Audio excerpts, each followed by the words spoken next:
Olá, meu nome é Vitor José e seja bem-vindo ao Filosofia Christi, mais a segunda aula do curso de Lógica Elementar.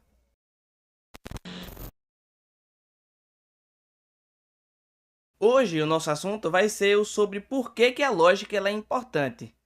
Nesse vídeo eu seguirei as instruções do livro Lógica Socrática do Peter Crift e farei, conforme o que ele fez, listar 13 pontos do porquê que a lógica é fundamental para a nossa vida. Então, para a gente começar, vamos começar aqui com o primeiro ponto, que é a ordem. Nesse momento, a gente pode se perguntar o que nós podemos fazer com a lógica. Mas nós também podemos nos perguntar o que é que a lógica pode fazer por nós. A lógica desenvolve um certo hábito mental de pensar de modo ordenado. E um curso de lógica vai te auxiliar nesse processo. Mesmo que você esqueça todos os detalhes do curso, você ainda vai estar ciente da estrutura lógica por trás de tudo. Nenhum curso ele vai ser mais prático do que o curso de lógica, porque não importa o que você está pensando, você está pensando.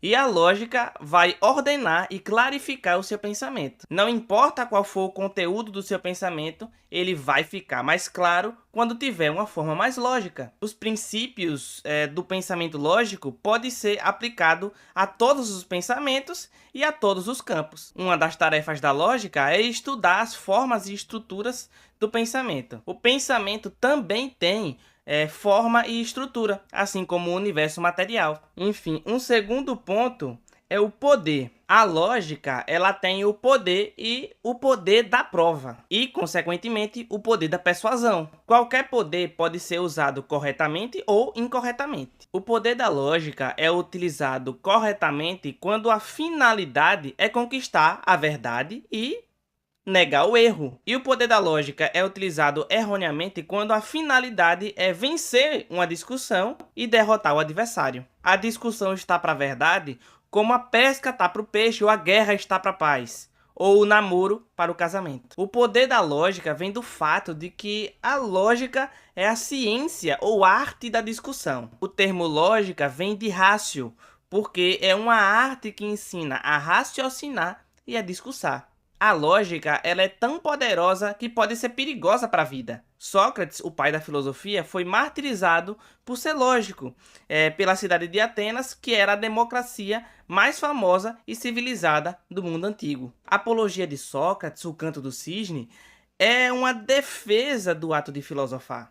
E, com certeza, um dos discursos mais bonitos já proferidos. Ou seja, quer você use a lógica com o objetivo errado ou com o objetivo certo, ela vai ser uma ferramenta poderosa. Não importa qual seja o objetivo do seu pensamento, ele alcançará esse objetivo com mais eficácia se for mais claro e mais lógico. Ou seja, mesmo que você queira fazer algo com a lógica, em vez de deixar com que a lógica faça algo com você, mesmo que você queira enganar os outros, você precisa conhecer a lógica para ser um sofista bem-sucedido. Ou seja, você precisa de lógica ainda para ser falso. Enfim, agora vamos para o nosso terceiro ponto, que é a leitura. A lógica, ela vai te ajudar em todas as outras áreas do conhecimento. A lógica, ela vai te auxiliar em todas as áreas do conhecimento, porque a lógica vai te ajudar a ler qualquer livro com mais clareza e eficácia. Você sempre vai ter que ler livros, e é bom que você os leia de forma eficiente. Podemos dizer, seguindo o Peter Crift, que uma das razões para o declínio da capacidade de leitura dos alunos é o declínio do ensino de lógica. Um dos livros aí bastante famosos sobre leitura de livros é o livro Como Ler Livros, do Mortimer Adler. E o Adler, nesse livro, utiliza a lógica para poder ter clareza. Enfim, o quarto ponto é o ponto da escrita. Eu esqueci de passar aqui a referência do Como Ler Livros, do Adler, mas está aí para vocês, para que vocês busquem aí o livro que está disponível aí para compra. Enfim, o quarto ponto é o ponto da escrita. A lógica vai te ajudar a escrever com mais clareza e com mais eficácia, porque o pensamento claro e a escrita formam um pacote. Veja, a presença ou a ausência de um pensamento claro implica a presença ou a ausência de uma escrita clara. O pensamento confuso vai fomentar a escrita confusa, e a escrita confusa vai fomentar o pensamento confuso. O pensamento claro fomenta a escrita clara, e a escrita clara fomenta o pensamento claro. Isso é bastante senso comum e confirmado por estudos científicos. As habilidades de escrita diminuíram significativamente nos últimos tempos, principalmente devido ao declínio do ensino de lógica. Não há nada mais eficaz do que a lógica para te transformar em um escritor claro, eficaz e cuidadoso. É impossível você se comunicar de forma clara e eficaz sem pensar de forma clara e eficaz. O nosso quinto ponto é que a lógica ela vai te ajudar a alcançar a felicidade. Eu gostaria, antes de continuar, que se vocês estiverem escutando um barulho de maquita no fundo, é que o vizinho resolveu cortar piso no horário que eu estou gravando o vídeo para o curso. Mas enfim, continuando aqui, todos nós buscamos a todo momento a felicidade, porque qualquer coisa que nós buscamos porque pensamos que aquilo será um meio para a felicidade, ou pelo menos uma parte da felicidade. E essa felicidade seja para nós mesmos ou seja para pessoas que nós amamos. Ninguém quer ser feliz para ser rico, sábio ou ter saúde. Na verdade, nós buscamos a riqueza, a sabedoria e a saúde para sermos mais felizes. Então, como é que a lógica pode nos ajudar na felicidade? Então, eu coloquei aqui um argumento já exposto pelo Peter Crift, que é um argumentozinho simples para demonstrar para vocês como a lógica pode te ajudar nesse aspecto. Então, aqui está um argumento de 3 premissas e uma conclusão. Quando alcançamos o que desejamos, ficamos felizes. Tudo o que desejamos, seja o paraíso ou um hambúrguer, é mais provável que o alcancemos se pensarmos com mais clareza. E a lógica nos ajuda a pensar com mais clareza. Portanto, a lógica nos ajuda a ser felizes. A lógica, de forma alguma, vai ameaçar as coisas que nos deixam felizes, embora uma boa parte das pessoas pensem dessa forma. A beleza, por exemplo, não há nada de ilógico na beleza do pôr do sol, ou na beleza de um bebê, por exemplo, ou, por exemplo, no heroísmo e na santidade. O que é que tem de lógico em você ser uma pessoa muito, muito boa mesmo? Enfim, agora vamos para o nosso sexto ponto, que é a fé religiosa. Todas as religiões exigem lógica, e você pode se perguntar, será que a lógica ela é aliada da fé ou inimiga da fé? Mesmo a religião, mesmo que ela vá além da lógica, ela não tem como ir contra a lógica. Se ela fizesse, seria literalmente impossível de ser verdadeira. Algumas pessoas um pouquinho desagradáveis definem fé como acreditar no que você sabe que não é verdade.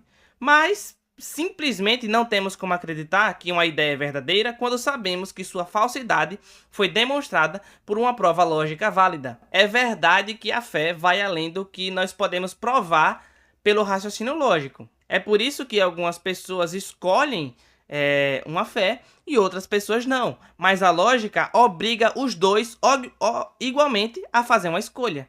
No entanto, a lógica pode ajudar a fé pelo menos de 3 formas. Em primeiro lugar, a lógica pode esclarecer aquilo que você acredita e definir.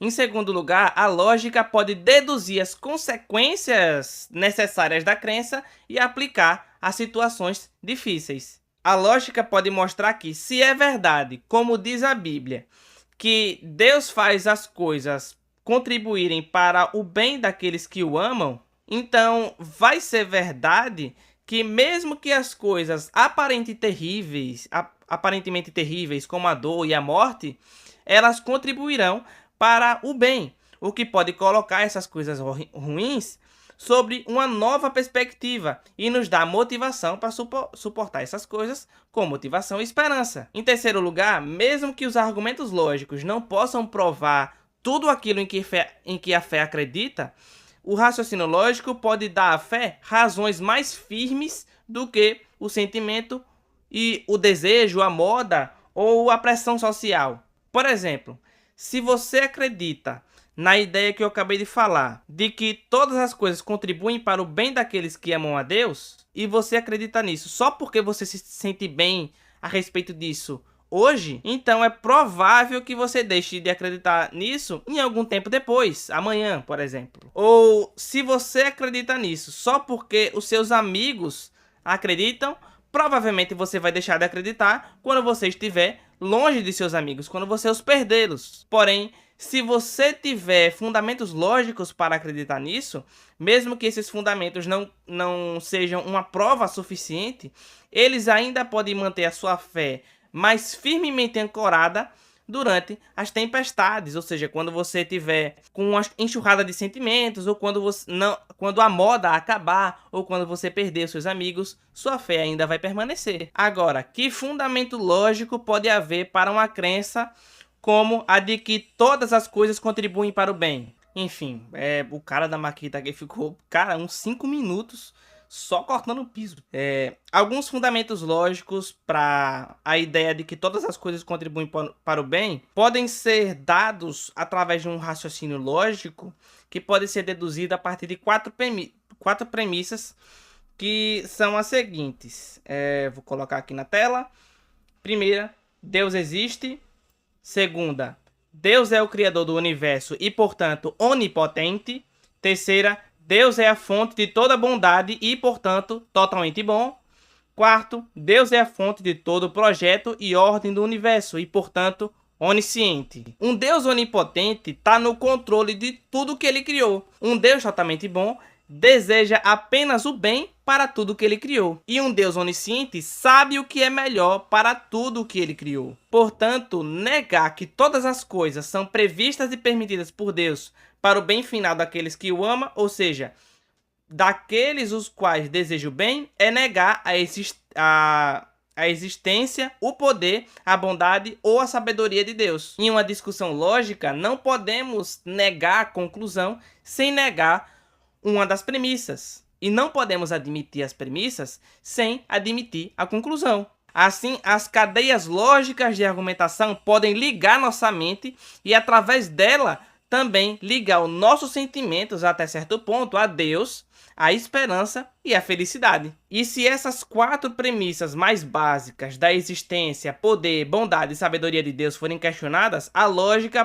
também pode ajudar a estabelecê-las por meio de argumentos razoáveis, ou seja, por exemplo, os argumentos tradicionais para a existência de Deus. E talvez a lógica também possa oferecer bons fundamentos para as premissas desses argumentos. O ponto aqui não é que a lógica vai provar as crenças religiosas, mas sim que ela pode fortalecê-las e, portanto, também a felicidade que as acompanha. E se isso não acontecer, se o pensamento claro, honesto e lógico te fizer parar de acreditar em algo que você acostumava acreditar, então isso também vai ser um progresso, porque a verdade deve prevalecer mesmo sobre a felicidade. Se nós formos honestos, nós não vamos desejar qualquer felicidade, mas apenas a verdadeira felicidade. Em sétimo lugar, eu coloquei aqui a sabedoria. Filosofia significa amor pela sabedoria. Todo mundo conhece provavelmente essa definição. Acabou que eu coloquei errado aqui a transição, ficou aqui o reclamo logo existo, mas a gente vai ver isso mais futuramente, né? Deixa aí. Embora a lógica por si só não vá te deixar uma pessoa sábia, ela vai te ajudar a alcançar isso, porque a lógica é um dos principais instrumentos da filosofia. A lógica tá para a filosofia, assim como o telescópio tá para astronomia, ou os microscópios para a biologia, ou a matemática para a física. Você não pode ser muito bom em física se você for horrível em matemática. Assim, você não vai poder ser muito bom em filosofia se você não for muito bom em lógica. O oitavo ponto é a democracia. Ou seja, existe até razões políticas e sociais para o estudo da lógica. Por quê? Porque o sucesso da democracia depende, em última instância, da confiabilidade do julgamento que nós, cidadãos, fazemos e, portanto, depende da nossa capacidade e determinação de pesar argumentos e evidências de forma racional. Ou seja, em uma população democrática, os cidadãos devem ser conduzidos pela razão e pela persuasão e não pela coerção. E isso torna claro que a lógica se faz fundamental. O nono ponto é a definição dos limites da lógica. Por quê? A lógica tem limites? Obviamente. Mas precisamos da lógica para poder reconhecer e definir quais são esses limites. A lógica possui certos limites estritos.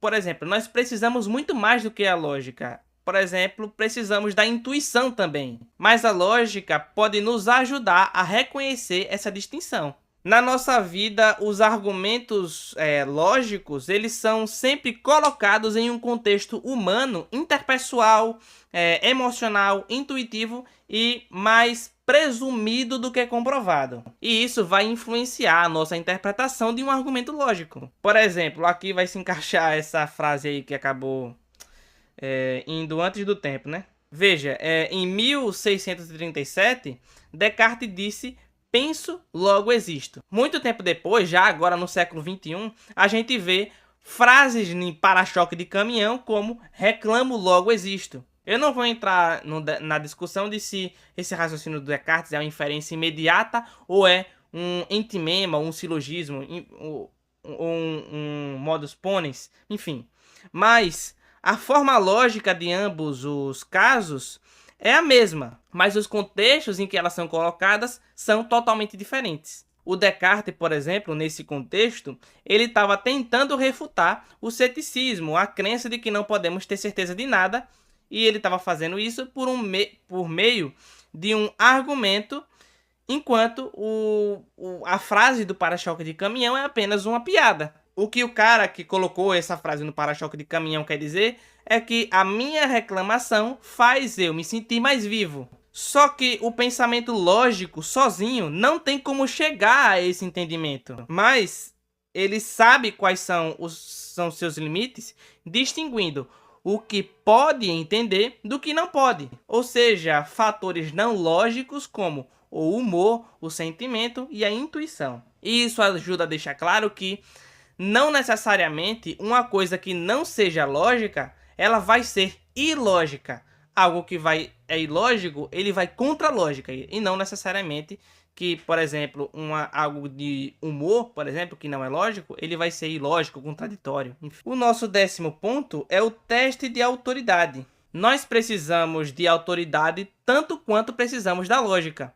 Mas precisamos da lógica para testar essas autoridades. Nós precisamos de autoridades porque nenhum indivíduo é capaz de descobrir tudo sozinho. Todo mundo depende da comunidade humana em seu total e, portanto, da autoridade dos outros, ou seja, a autoridade dos seus pais, a autoridade dos professores, a autoridade dos livros didáticos, a autoridade de especialistas, de amigos, da história, da tradição, enfim, eu dei bastantes exemplos. E essa parte do conhecimento por autoridade é uma parcela surpreendentemente grande do que nós sabemos. Poderíamos até dizer que é aproximadamente 99% do nosso conhecimento. E isso é uma outra razão pela qual nós precisamos da lógica. Precisamos ter boas razões para acreditar em nossas autoridades, porque no final é você quem vai decidir quais autoridades você vai confiar e qual você não vai confiar. Você não pode acreditar em qualquer ideia que chegue em você. Você vai fazer esse julgamento de quais são as boas e quais não são. Porque se você fizesse isso, você teria um grande problema, porque cada ideia dessa se contradiz. Enfim, agora vamos ver o reconhecimento das contradições. Opa! Uma das coisas que você vai aprender é o que significa, uma das coisas que você vai aprender no curso de lógica, nesse que eu estou fazendo, e obviamente em qualquer outro curso, é o que significa uma contradição e como reconhecer uma contradição e o que você faz com ela. A lógica nos ensina quais ideias se contradizem. Se você estiver confuso a respeito do que significa a contradição, você pode ser exclusivo demais, ou seja, descartar ideias achando que elas são excludentes entre si, quando na verdade não são, ou às vezes você pode ser inclusivo demais, aceitando duas ideias que se excluem devido à sua falta de conhecimento do que significa lógica e de como detectar essas contradições. Ou seja, quando consideramos duas ideias diferentes que parecem se contradizer, nós precisamos saber de três coisas. A primeira delas é, em primeiro lugar, precisamos saber exatamente o que cada uma significa, ou seja, o que cada ideia significa. Só então poderemos saber se elas realmente se contradizem. 2. Se elas se contradizem, precisamos saber qual delas é verdadeira e qual delas é falsa. E em terceiro lugar, vamos fazer isso encontrando razões pelas quais uma ideia é verdadeira e outra é falsa. Essas três regras são basicamente os três atos da mente que o Peter Crift coloca. Ou seja, entender o significado, julgar o que é verdadeiro e raciocinar. Aqui estou com uma coceira no olho da pega, viu? Enfim, vamos para o nosso 12º ponto e penúltimo ponto, não é verdade? Que é a certeza. E ficou o teste de autoridade aqui. Meu Deus do céu, eu me atrapalhei bastante quando eu estava fazendo esse slide. Mas não é teste de autoridade, né? É certeza. Deixa eu só alterar isso aqui rapidinho. Olha só. Mas enfim, agora vamos continuar aqui. O nosso ponto é que a lógica, ela tem certos limites externos, né? Ou seja, existem muitas coisas que ela não pode fazer, mas também é verdade que a lógica não tem limites internos. Ou seja, como a matemática, ela também nunca vai falhar. Por exemplo, na matemática, 2 mais 2 sempre vai ser 4. E na lógica, eu coloquei aí um exemplo, se A é B e B é C, então A será sempre C. A lógica é atemporal e imutável, ou seja, ela é algo certo. Não é certo, por exemplo, se o Sol vai nascer amanhã, é apenas provável. Mas é certo que ou ele nascerá ou ele não nascerá. E é certo também que se ele nascerá, então é falso que ele não nascerá. No nosso mundo que evolui rapidamente, muito das coisas que nós aprendemos muito rapidamente também ficam desatualizadas. É como disse Chesterton, aquele que se casa com o espírito da época logo fica viúvo. A lógica, porém, nunca se torna desatualizada ou se torna obsoleta. Os princípios da lógica são eternamente válidos. É claro que nossa descoberta dos princípios muda e progride ao longo da história. Aristóteles sabia mais de lógica do que Homero, e nós sabemos mais de lógica do que Aristóteles. Assim como Einstein sabia mais de física do que Newton, e Newton sabia mais de física do que Aristóteles. As nossas formulações dos princípios lógicos e imutáveis também mudam.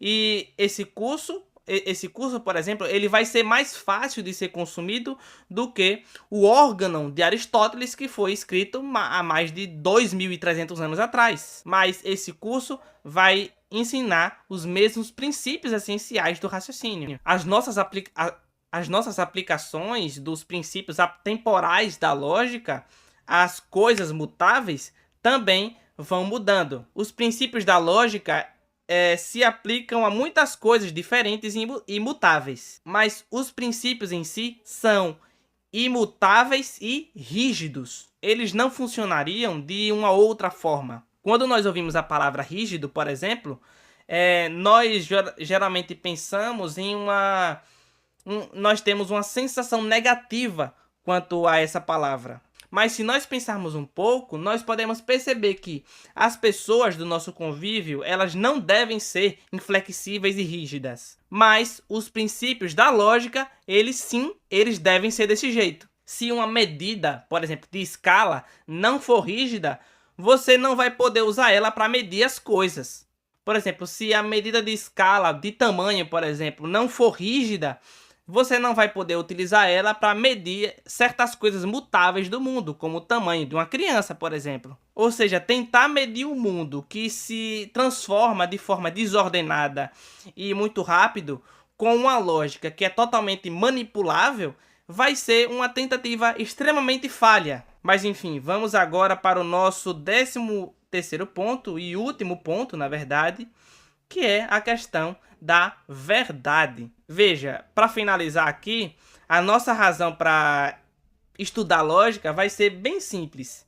É que a lógica nos ajuda a encontrar a verdade. E a verdade é um bem por si próprio. Ou seja, a lógica ela vai nos auxiliar a encontrar a verdade, embora ela não seja suficiente. Ela não vai encontrar a verdade sozinha. Ela vai nos auxiliar principalmente em 2 pontos. Eu coloquei aqui na tela, que são os 2 primeiros lá de cima. Ela vai exigir que definamos nossos termos de modo que entendamos o que queremos dizer.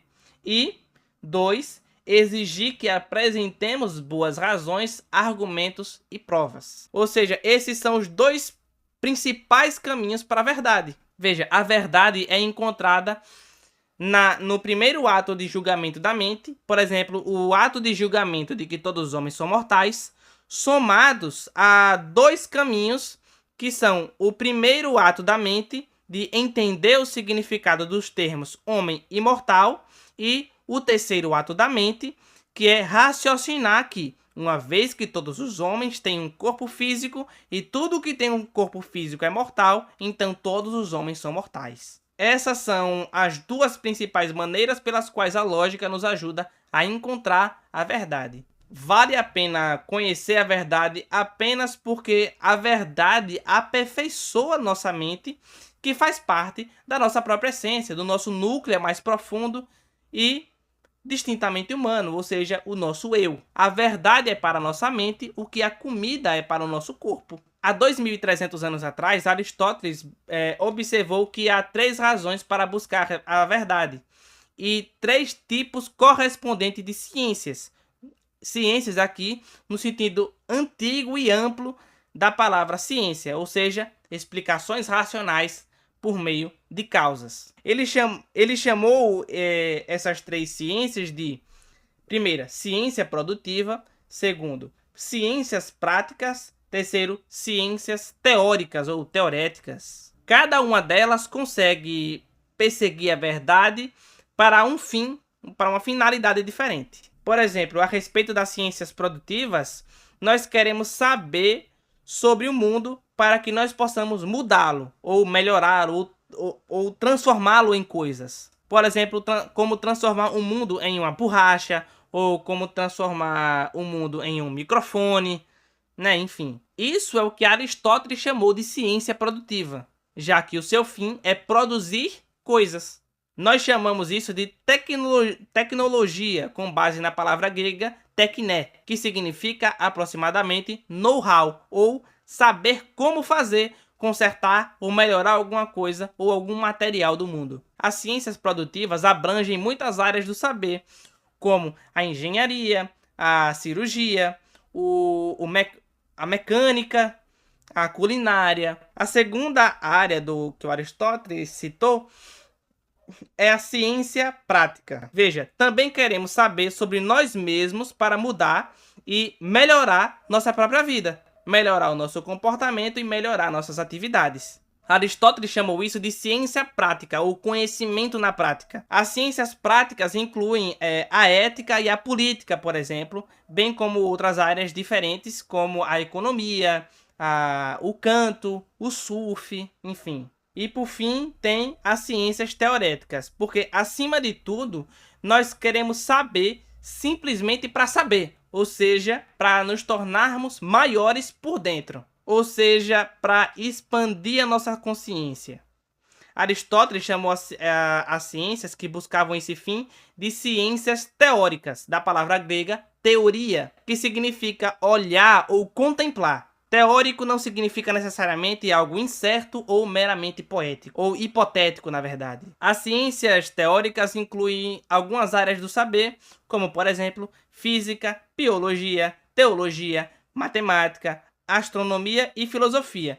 Todas essas ciências têm aplicações no uso prático, mas visam, antes de tudo, simplesmente o conhecimento e a compreensão da verdade, mesmo que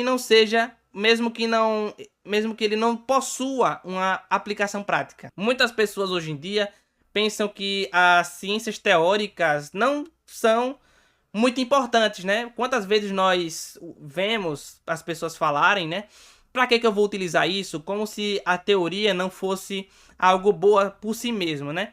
Mas Aristóteles, segundo Aristóteles, as ciências teóricas são as mais importantes pela mesma razão que as ciências práticas são mais importantes do que as ciências produtivas. Porque o benefício da ciência teórica, ele é mais íntimo. A recompensa dele é muito mais evidente. Porque a ciência teórica, ela melhora a nós mesmos. Enquanto a ciência prática melhora nossas ações e a nossa vida. E as ciências produtivas melhoram o mundo. Todas essas três ciências são importantes. Mas, assim como a vida é mais íntima para nós do que o nosso mundo externo, todas essas três ações que o Aristóteles citou são importantes, mas assim como a nossa vida é mais íntima para nós do que nosso mundo externo, assim também o nosso próprio eu é mais íntimo para nós do que nossa vida, os nossos atos, e certamente mais íntimo e mais importante para nós do que as coisas materiais em nosso mundo. Como é dito lá em Marcos capítulo 8, versículo 36, o que adianta o homem ganhar o mundo inteiro, mas perder a si mesmo? Na Idade Média, vigorava um ensino chamado de artes liberais. O significado original de uma formação em artes liberais era o seguinte: o estudo da verdade pela verdade. Não era apenas por causa do que você podia fazer com a verdade ou do que você poderia ganhar com a verdade. O termo artes liberais vem de Aristóteles. Ele disse que, assim como o homem é chamado de livre quando existe para o seu próprio bem e de escravo quando existe para o bem de outro homem, assim também esses estudos são chamados de livres ou liberais ou libertadores, porque existem por si mesmos e não por causa de qualquer outra coisa. A lógica vai ser muito útil para você de várias formas, mas sua principal função é simplesmente a te ajudar a ver com mais clareza o que é verdadeiro e o que é falso. Mas é bom destacar que somente ter clareza e consistência lógica não é admirável, na verdade é até lamentável. E para finalizar o nosso bate-papo aqui, nossa aula, eu gostaria de colocar aqui uma citação para vocês do livro Ortodoxia, do Chesterton, para demonstrar para você aqui que somente ter clareza lógica e não é suficiente. O Chesterton fala assim: se você discutir com um louco, é extremamente provável que você leve a pior, pois, sob muitos aspectos, a mente dele se move muito mais rápido por não se atrapalhar com as coisas que costumam acompanhar o bom juízo. Ele não é embaraçado pelo senso de humor ou pela caridade ou pelas tolas certezas da experiência. Ele é muito mais lógico por perder certos afetos da sanidade. De fato, a explicação comum para a insanidade nesse aspecto é enganadora. O louco não é um homem que perdeu a razão. O louco é um homem que perdeu tudo, menos a razão. Ele continua: se um homem disser que ele é de direito o rei da Inglaterra, não é uma resposta completa dizer que as autoridades existentes o chamam de louco, pois se ele fosse o rei da Inglaterra, essa poderia ser a maneira mais sábia de agir para as autoridades existentes. Ou se um homem disser que ele é Jesus Cristo, não é uma boa resposta dizer que o mundo nega sua divindade, pois o mundo negou a Cristo. E continua aqui: talvez a maneira de nos aproximarmos ao máximo dessa descrição é dizer o seguinte, que a mente dele se move num círculo perfeito, porém reduzido. Um círculo pequeno é exatamente tão infinito quanto um círculo grande, mas embora seja exatamente tão infinito, não é tão grande. Da mesma forma, a explicação insana é exatamente tão completa como a do sensato, mas não tão abrangente. Uma bala é exatamente tão redonda como o mundo, mas não é o mundo. Ele continua aqui, ironizando: então você é o Criador e Redentor do mundo, mas como deve ser pequeno esse seu mundo? Que céu reduzido você deve habitar, com anjos do tamanho de borboletas? Como deve ser triste ser Deus, e um Deus incompetente. Será que de fato não existe nenhuma vida mais plena, nenhum amor mais maravilhoso do que o seu? E para finalizar aqui, no texto da ortodoxia, ele fala: curar um louco não é discutir com um filósofo, é expulsar um demônio. Enfim, para finalizar com esse texto fantástico da ortodoxia do Chesterton, recomendo que vocês o leiam. Enfim, esse foi o vídeo, essa foi a aula. Se você gostou, deixe o like, se inscreva no canal. As referências bibliográficas estarão na descrição do vídeo, caso você queira dar uma olhada. No próprio PowerPoint eu sempre deixo aí a referência que eu utilizei ali embaixo da apresentação. Se você gostou, comente, curta, se inscreva. Visite outros vídeos do canal para poder ajudar. Enfim, tchau, tchau.